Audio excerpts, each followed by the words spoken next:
Thomas, you're being manipulative. And it's disgusting. Those words from a client changed my entire approach to business. 15 years ago, I was that entrepreneur, you know, the one. Pushy, salesy, using every closing technique in the book. I thought I was being persuasive. Clients thought I was being manipulative. Until I discovered something that a Nobel Prize winner in brain science proved, but somehow nobody in business talks about. In the next 8 minutes, I'm going to show you the difference between manipulation and ethical persuasion and why understanding this difference determines whether you build an empire or stay stuck trading time for money. Picture this. Conference room. 5 decision makers. Me, sweating through my shirt. I spent 3 weeks preparing this pitch. Features, benefits, ROI, calculation, competitive analysis. I had it all. 45 minutes in, I could see it in their eyes. That glazed over look. That polite smile that means, how do we get rid of this guy? The CEO stopped me mid-sentence. Thomas, I'm sure your product is great, but you are trying too hard to convince us. It feels manipulative. Manipulative.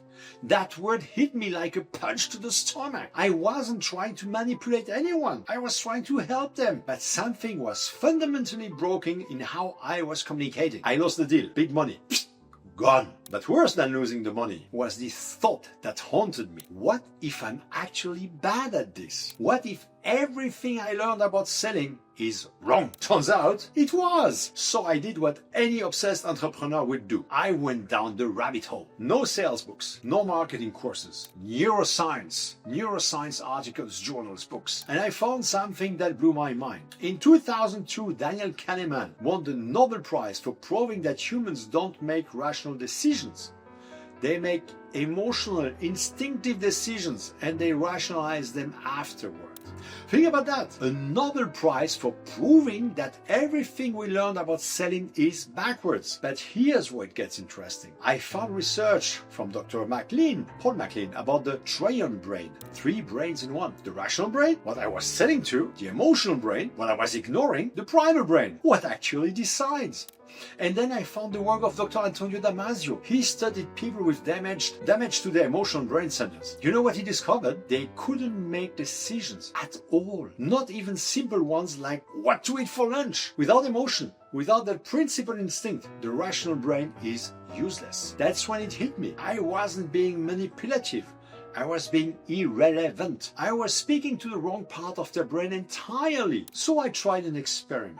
Next meeting, similar company, similar product, but instead of starting with features, I started with a question. What if your biggest problem just disappeared? The room changed. The CEO leaned forward. What do you mean? Tomorrow morning, you wake up, check your phone, and that issue that's been eating at you for months, it's just handled. How does your day change? For the next 20 minutes, they talked. Not me. They painted a picture of their ideal outcome. And when they were done, I simply said, I know how to create that feeling for you. Want me to show you? They signed that day. Major contract. And here's the beautiful part. Nobody felt manipulated. They felt understood. That's when I realized manipulation is making someone do what you want. Ethical persuasion is helping someone get what they want. So what's the difference in practice? Let me break it down with brain science. Manipulation triggers fear without solution, false urgency, fake scarcity, pleasure tactics. These work short term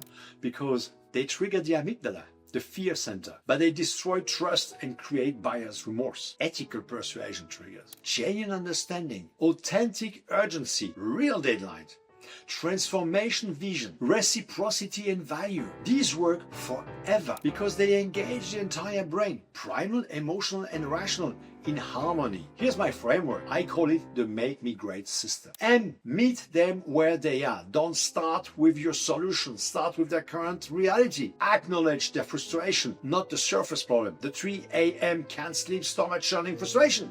K, know their desired identity. People don't buy products. They buy who they become. E, elevate them first.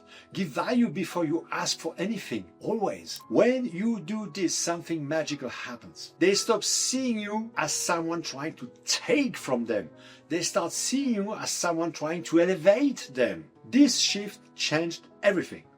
Revenue increased by 400% in 90 days. Close rate went from 20% to 70%. Clients started calling me. Referrals exploded without asking. But the best part, the relationship I have built, the trust I've earned, the business I've helped transform. When you focus on making your clients great, they make you unforgettable.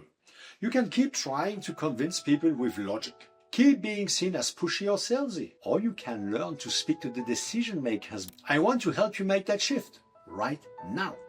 Book a free 30-minute strategy call with me. No games, no pressure. In just 30 minutes, we'll identify your specific manipulative triggers that are pushing clients away. Uncover what's really holding you back from becoming unforgettable. Map out your path to ethical persuasion that feels authentic to you. Click the link below to book your free strategy call.